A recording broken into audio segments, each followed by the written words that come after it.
Caros amigos, sejam bem-vindos ao canal No Anfiteatro Anatômico. Eu sou o professor William Baltz e o tema dessa aula será Base Externa do Crânio, parte anterior. Primeiramente, eu vou deixar para vocês a etimologia de alguns termos que veremos no decorrer da aula, para caso tenham interesse em saber o porquê da nomenclatura de algumas estruturas. Nesta aula, nós iremos abordar os conceitos gerais da base externa do crânio, descrevendo seus limites, os ossos presentes e como ela pode ser dividida. Iremos descrever também a parte anterior da base externa, que irá incluir o palato ósseo, o arco alveolar e ainda alguns aspectos clínicos. A base externa do crânio se estende desde os dentes incisivos centrais superiores, anteriormente, até a protuberância occipital externa e linhas nucais superiores, posteriormente. Lateralmente, seus limites são os processos alveolares das maxilas, os arcos zigomáticos e os processos mastoides.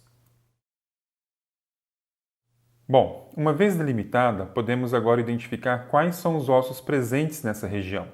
São eles 7 ossos do víscero crânio, que incluem as 2 maxilas, os 2 palatinos, os 2 zigomáticos e o vômer, e 4 ossos do neurocrânio, o esfenoide, os 2 temporais e o occipital.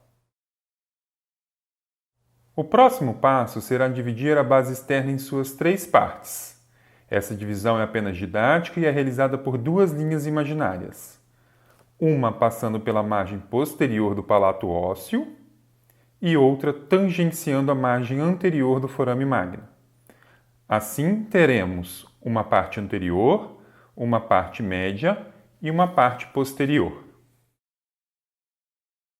As estruturas presentes na parte anterior da base externa são o arco alveolar superior, o palato ósseo, o processo zigomático da maxila e o osso zigomático, sendo que os 2 últimos são melhores visualizados nas normas lateral e anterior e, portanto, não serão discutidos nessa aula. As partes da maxila, principalmente presentes na parte anterior da base externa do crânio, são o processo alveolar e o processo palatino. Quando essas 2 maxilas se articulam na linha mediana, os 2 processos alveolares juntos assumem a forma de um arco e assim constituem o arco alveolar superior. Esse arco alveolar apresenta no adulto 16 cavidades, os alvéolos dentais, sendo 8 em cada processo alveolar, que alojam as raízes dos dentes superiores, os incisivos, o canino, os premolares e os molares. Esses alvéolos dentais estão separados um do outro por septos interalveolares. E no caso dos dentes com 2 ou mais raízes, como são, por exemplo, os molares, cada alvéolo dental é subdividido por septos interradiculares. O palato ósseo constitui o esqueleto do palato duro.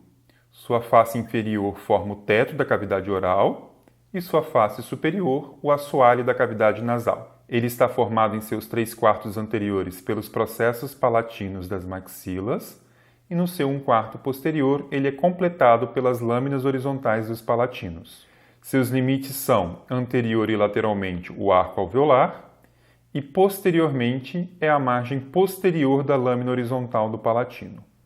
Essa margem é livre e formada por 2 segmentos curvos que se unem na linha mediana, onde ela se projeta para constituir a espinha nasal posterior. A aponeurose palatina, uma estrutura do palato mole, se fixa a essa margem posterior, e o músculo da úvula na espinha nasal posterior. Os 4 processos do palato se articulam entre si por um conjunto de suturas que tomam uma forma semelhante a uma cruz e, portanto, é denominada de sutura cruciforme. O segmento da cruz, que está na linha mediana, é chamado de sutura palatina mediana, a qual, por sua vez, é constituída pela sutura intermaxilar entre os processos palatinos das 2 maxilas e a sutura interpalatina entre as lâminas horizontais dos palatinos. O outro segmento é a sutura palatina transversa. Ela também apresenta 2 partes, que são as articulações palato-maxilares, uma a cada lado. Além dessas suturas descritas que estão normalmente presentes, alguns crânios de indivíduos jovens, como esse, pode exibir a sutura incisiva. Essa sutura se estende lateralmente a partir da fossa incisiva em direção ao septo interalveolar entre o incisivo lateral e o canino. Ela marca o local de fusão da pré-maxila, também denominada de osso incisivo por alguns autores, com o restante da maxila. Nessa peça, desarticulada de um crânio de uma criança com aproximadamente 4 ou 5 anos de idade, podemos ver a sutura incisiva na face inferior do palato, na vista intraoral. Ao girarmos a peça, de forma a identificarmos o assoalho da cavidade nasal, notamos agora a sutura incisiva pela face superior do palato e podemos, inclusive, perceber a sua relação com o canal incisivo. O palato é caracterizado pela presença de inúmeros pequenos forames vasculares, mostrando quão vascularizadas são as maxilas. Ainda podemos notar a presença de pequenas espículas ósseas de tamanhos variáveis, que são denominadas de espinhas palatinas. Essas espinhas dificultam o deslocamento de retalhos durante os acessos cirúrgicos no palato, como por exemplo na exposição de um canino incluso ou remoção de um toro palatino. Na parte anterior do palato, notamos a fossa incisiva, situada logo posterior aos incisivos centrais superiores, sobre a sutura palatina mediana. No interior dessa fossa, encontramos os forames incisivos, os quais correspondem às aberturas dos canais incisivos, que podem variar em número de 2 a 4. Nesse crânio podemos identificar claramente 3, mas reparem que o mediano está subdividido pelo septo nasal em uma abertura para cada lado. Nesse corte sagital, conseguimos visualizar a comunicação entre o palato e a cavidade nasal. Esses acidentes dão passagem aos nervos nasopalatinos e vasos palatinos maiores que passam do palato para a cavidade nasal. No vivo, a posição da fossa incisiva é marcada pela papila incisiva, que você pode sentir passando o ápice da língua nessa região. Na parte posterior do palato, no nível dos últimos dentes molares, observamos agora os forames palatinos maiores e os forames palatinos menores.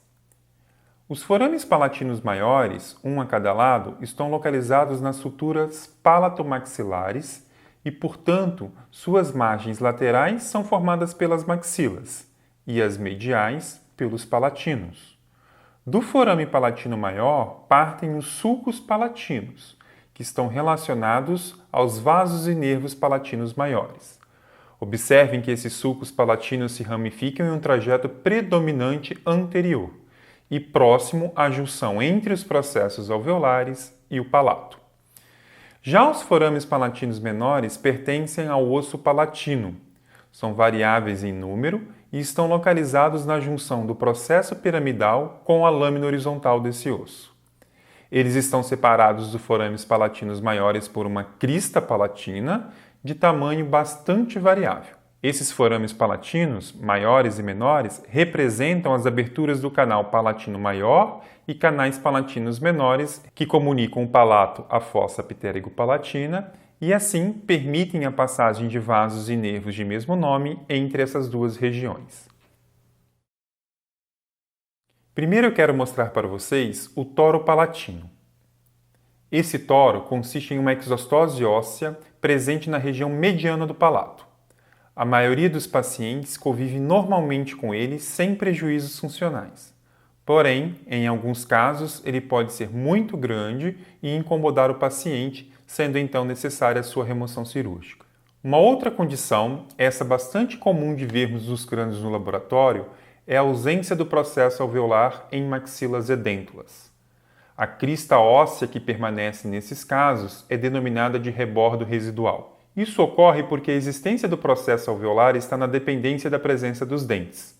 Quando os dentes são extraídos, as paredes dos alvéolos perdem sua função e então são progressivamente reabsorvidas. Para termos uma percepção melhor dessa reabsorção dos processos alveolares, vamos comparar esses dois crânios.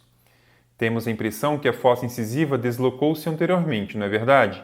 Mas o que ocorreu de fato foi a reabsorção do processo alveolar que estava anterior a ela. Por fim, vamos falar um pouco sobre a formação do palato. O palato se forma no período embrionário a partir da fusão do processo palatino mediano com os processos palatinos laterais, os quais também se fusionam entre si, como podemos ver nessa outra imagem, e assim separam a cavidade oral da cavidade nasal. O processo palatino mediano irá formar o filtro do lábio superior e a pré-maxila, ou seja, a parte da maxila anterior à fossa incisiva. Essa parte do palato aqui formada é chamada na embriologia de palato anterior. Já os processos palatinos laterais darão origem ao palato duro e ao palato mole, que são chamados também na embriologia de palato posterior. Mas por que estamos falando sobre isso? Porque é comum nos laboratórios de anatomia encontrarmos fetos com fissuras palatinas, uma anomalia anatômica congênita que se forma exatamente por falhas nesse processo de fusão das estruturas embriológicas que comentamos há pouco. Esse feto, por exemplo, apresenta uma fissura tanto do lábio superior quanto do palato e bilateralmente. Essa estrutura mediana aqui foi formada pelo processo palatino mediano e compreende a região do filtro do lábio superior e a pré-maxila, lembrando que essas estruturas são anteriores à fossa incisiva. Notem que esse processo palatino mediano não se fusionou ao restante do palato, então podemos identificar as fissuras uma a cada lado. Quando observamos agora a cavidade oral, nós podemos perceber claramente a comunicação com a cavidade nasal. Esse aqui é o septo nasal, notem que ele está unido ao segmento intermaxilar, e aqui são as conchas nasais inferiores. Ainda podemos identificar as outras duas partes do palato, que tiveram origem dos processos palatinos laterais. Percebam que eles não se fusionaram nem entre si, nem com o processo palatino mediano. Assim, manteve-se uma comunicação entre a cavidade oral e a cavidade nasal. Pessoal, assim a gente encerra essa aula. Não esqueçam de deixar seus comentários e se inscrevam em nosso canal. Fiquem em paz. Abraços.